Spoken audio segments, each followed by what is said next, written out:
selamat sore, selamat datang di Prime Plaza Sanur Bali. Tentunya hari ini hari yang luar biasa, hari yang indah untuk kita semua, hari Kamis 20 Februari 2025.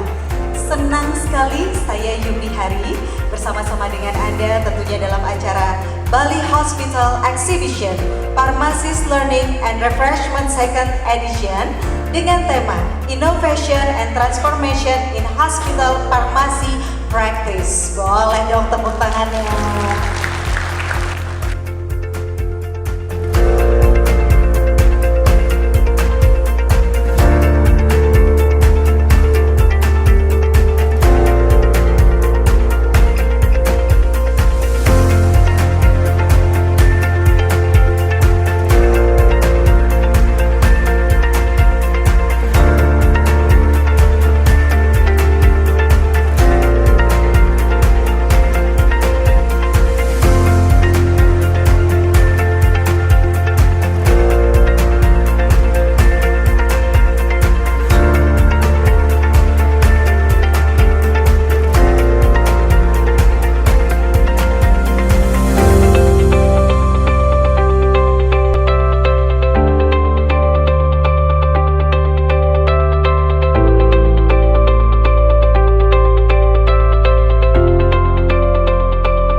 Acara booster ini merupakan salah satu program kerja dari Isparsi PDAI Bali dan merupakan acara rutin 2 tahunan yang diselenggarakan di Bali.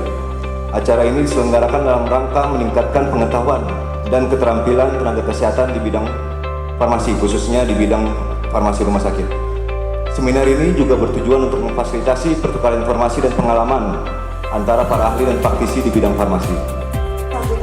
Seminar ini diselenggarakan selama 3 hari, mulai dari hari ini sampai dengan hari Sabtu nanti, di tanggal 22 Februari, di Prime Plaza Hotel Sanur. Jadi mohon izin melaporkan bahwa berdasarkan data tadi sekitar jam 2 siang, kegiatan ini dihadiri atau yang terregis melalui aplikasi Isparsi, jadi aplikasi terbaru dari Isparsi, yaitu ada 485 peserta apoteker dari berbagai RS, baik itu pemerintah maupun swasta, di Bali maupun di luar Bali.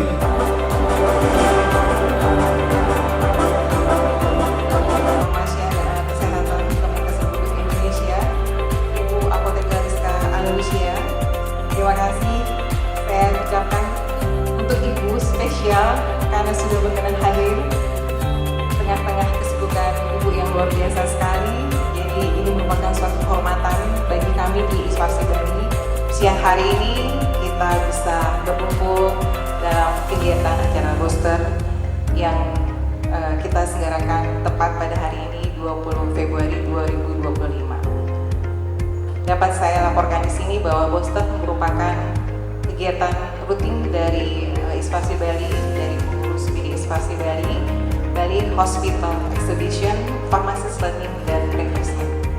Izin kepada Ibu Dirjen, kepada Bapak Ketua PP dan Ketua PD, melalui sambutan ini saya juga ingin melaporkan kegiatan Isparsi Bali yang merupakan rangkaian dari kegiatan booster edisi kedua ini yang sekaligus merealisasikan program kerja dari pengurus PD Isparsi Bali.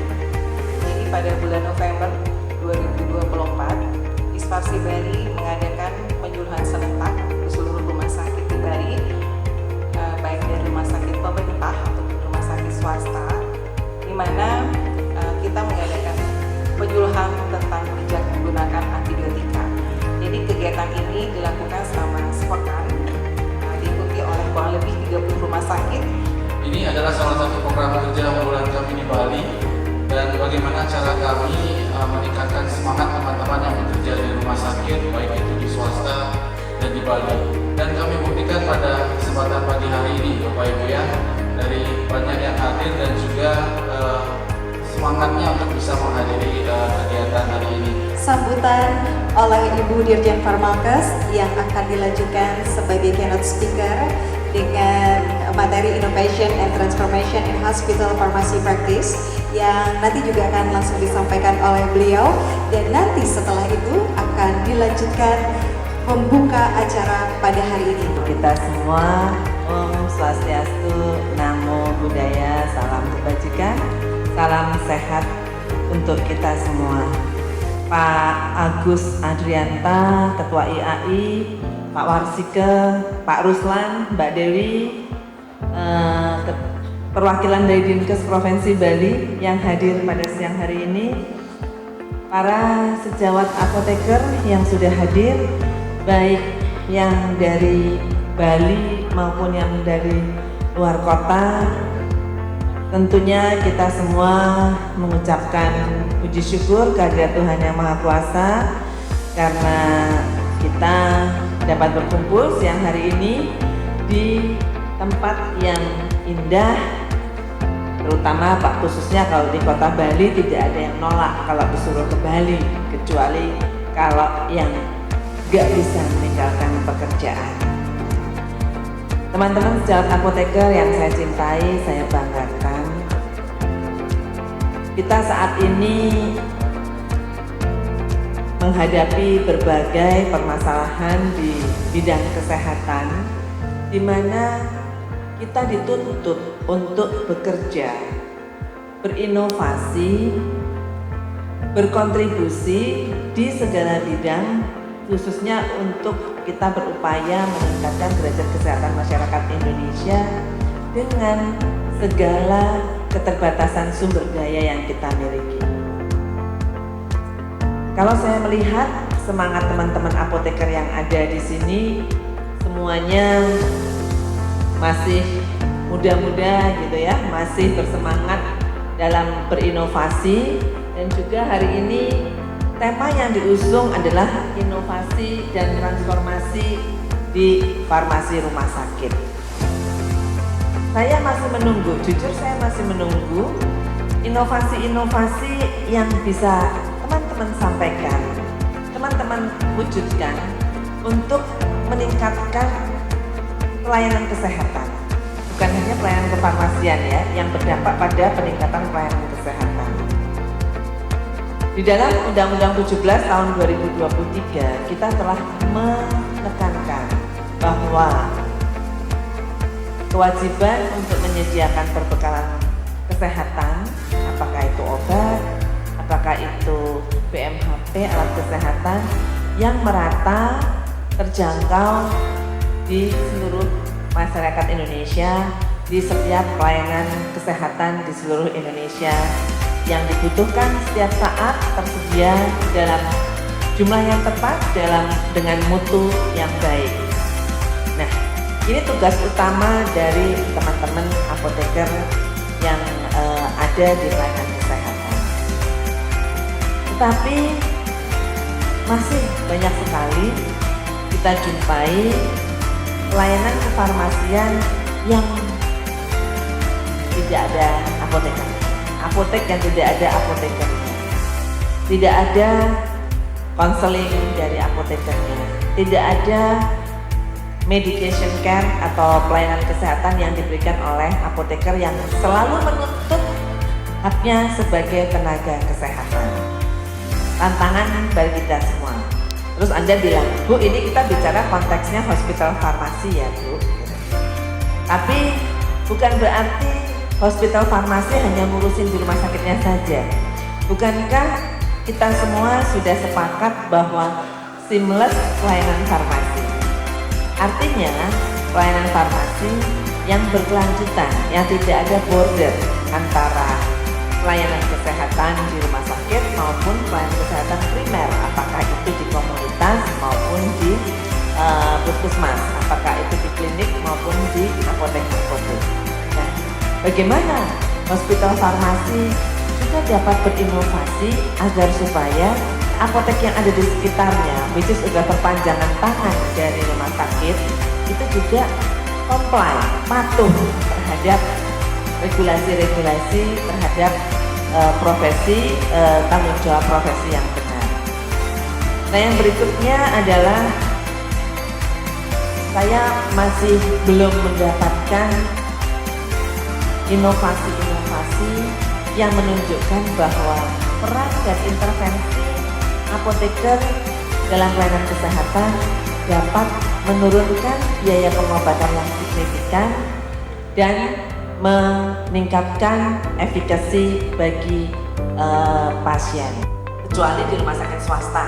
Tapi sekarang rumah sakit swasta sudah 90% rumah sakit swasta juga backbone-nya di CKN, pelayanan CKN.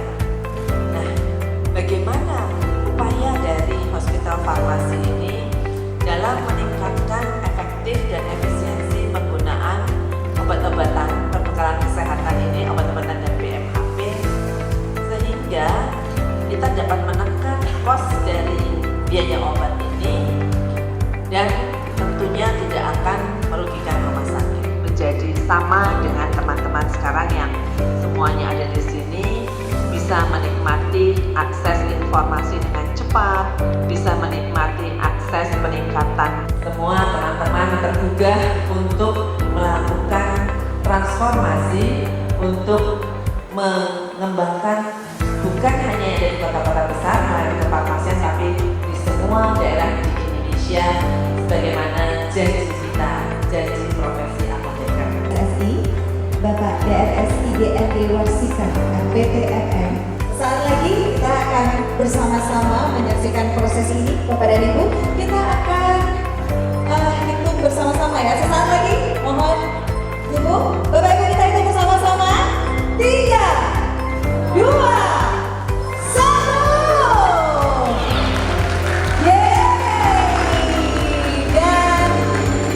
Dan dengan layar ini, maka acara kita pada sore hari ini resmi dibuka. Baik.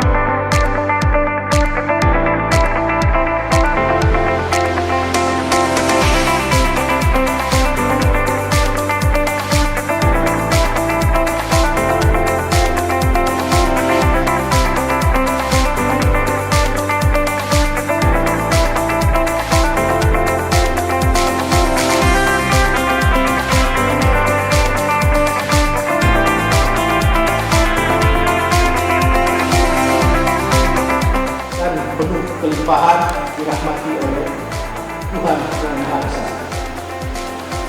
Tema yang diambil ini saya tarik karena merupakan transformasi sistem kesehatan dari Kementerian Kesehatan terkait dengan pilar sistem ketahanan kesehatan, pembiayaan kesehatan, SDM kesehatan, dan teknologi kesehatan terkait dengan pilihan farmasi dan alat kesehatan yang perlu didukung dan diperkuat dengan berbagai kegiatan pengembangan kompetensi oleh insan apoteker, khususnya apoteker di rumah sakit.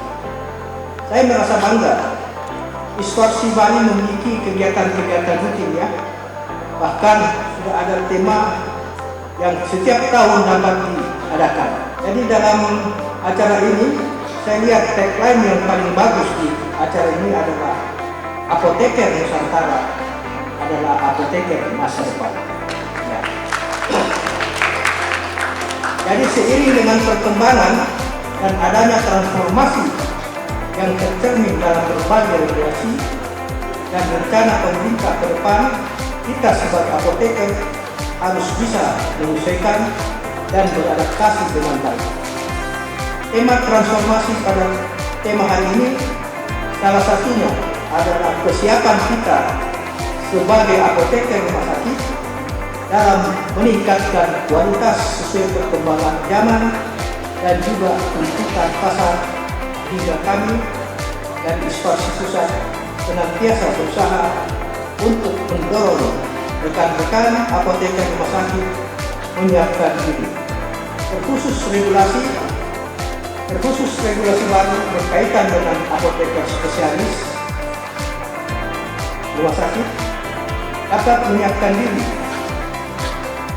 dan berkaitan dengan apoteker spesialis dapat disampaikan saat ini sudah ada satu pendidikan apoteker spesialis di Unpad Bandung, yaitu apoteker spesialis farmasi Rupiah. Duel jingle Hisparsi yang dinyanyikan oleh apoteker Ninis dan apoteker Yoga. Selamat menyaksikan.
Selamat sore rekan-rekan sekalian.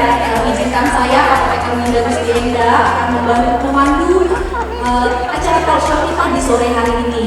Hari ini kita sudah kedatangan 3 narasumber pakar, di mana kita akan cerita tentang digitalisasi dan update terkait dengan e-katalog versi 6. Mungkin teman-teman semua sudah terisu ya di tempat masing-masing.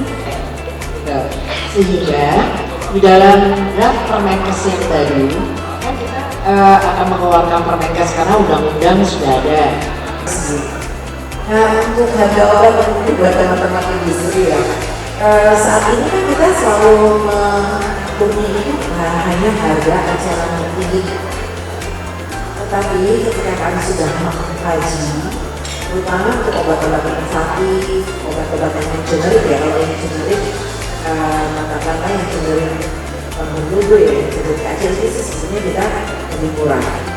Karena bagaimana? Kan kita tidak mau juga mengatur, tapi membuat kerugian buat perusahaan farmasi. Tentu saja kita sama-sama hidup bersama, yang mana yang rasional lah gitu ya harga negonya. Jadi setelah harga nego apotek diatur, kemudian juga harga eceran. Saya kalau pergi ke Bali, kebetulan saya itu dewasnya rumah sakit murah, ada begitu. Dewasnya rumah sakit murah, jadi tiap bulan saya pergi ke Bali. Nah, Bapak Ibu sekalian, Bapak Menteri itu selalu mengingatkan, jadi ngabsen. Kita tuh ada WA group yang diakses oleh Bapak Menteri, ketersediaan obat-obat yang tadi mungkin Bu Dirjen juga sudah katakan kan, bahwa logistik farmasi itu tidak boleh tinggi-tinggi banget. Jadi harus kami ini Dewas selalu diminta rumah sakit vertikal harus menurunkan karena beban belanja farmasi itu tidak boleh lebih dari 25% dari pendapatan operasional sakit. Saat ini memang sudah ada yang namanya versi 6. Jadi sebenarnya ketentuan peraturannya ini sudah ada di tahun 2004, tepatnya di bulan Maret itu keluar LKPP nomor 177 terkait pengolahan untuk katalog elektronik, di mana di dalam ketentuan tersebut akan ada perkembangan dari sistem versi 6 dan versi 6. Jadi untuk kelebihan dari versi 6 dan antara perbedaan dari versi 4 dan versi 6 adalah kalau di versi 5 itu dari sisi pengolahan di Kementerian Kesehatan kita membuatkan etalase-etalase yang dibutuhkan untuk komunitas kesehatan. Kalau kita di katalog versi 5 itu kan ada bermacam etalase. Di Kementerian Kesehatan sudah ada 18 etalase, termasuk etalase obat, obat CKN, alat kesehatan, dan gas medis, itu sudah kita buatkan etalase. Nah, namun di versi 6 ini kita tidak membuat etalase lagi, tapi kita diberikan pengolahannya oleh LKPP untuk mengelola katalog versi 6. Cuma tugasnya adalah untuk mengkurasi terhadap produk yang akan tayang. Kenapa harus kurasi? Karena di versi 5 ini, walaupun kita sudah persyaratkan di masing-masing etalase, persyaratan maupun secara teknis maupun administrasi itu banyak dilanggar ya oleh para pelaku usaha karena tidak adanya filter di penayangannya, sehingga ini para PPK bekerja keras, artinya harus mengecek terlebih dahulu dokumen-dokumen sebelum proses lisensi, apakah itu sesuai dengan NDA-nya atau NDA masih berlaku atau tidak, atau si penyedia itu betul-betul memang pemilik NDA-nya atau bukan, itu harus cek versi 5 karena banyak juga yang tidak sesuai. Namun di versi 6 ini sebelum tayang harus dikurasi oleh tim kurator yang ada di Biro PBJ maupun kami dibantu juga dari tim teknis dari Informasi dan Kesehatan untuk membantu mengkurasi terhadap produk-produk yang tayang. Enggak balance. Makanya sebetulnya dengan nilai 25% batasan maksimum budget itu kemudian harus memenuhi seluruhnya itu ya memang ada upaya sebetulnya. Makanya yang perlu kita lakukan adalah melakukan verifikasi di awal. Biasanya 1 tahun sebelum kita pecah menjadi 12 bulan perencanaan itu harus dilakukan di awal sehingga pada saat pengaturan kedatangan itu bisa dilakukan dengan cepat. Tapi biasanya kendalanya ada di proses pembayaran. Harusnya kita minta supaya dilakukan dengan sesuai jadwal. Oke, terkait dengan peran stakeholder, baik itu dari pimpinan, direksi, ataupun manajemen. Kalau angkanya itu sudah di atas 5 miliar, maka kalau tanpa menggunakan sistem informasi yang valid, itu akan mustahil, rumit. Kita pernah mengalami satu waktu jadi ada 3 kali transisi. Dulu pernah pakai sistem informasi rumah sakit, kemudian menggunakan SIMBOS, kemudian diminta lagi menggunakan aplikasi Transmedik. Tapi di 2 migrasi ini nggak ada kelancaran prosesnya. Akhirnya kita kembali lagi ke aplikasi yang kita bikin sendiri. Dan itu sangat mengganggu dalam proses kecepatan dalam proses penyediaan. Karena di awal itu kita sudah punya sistem informasi yang betul-betul didukung dari direksi.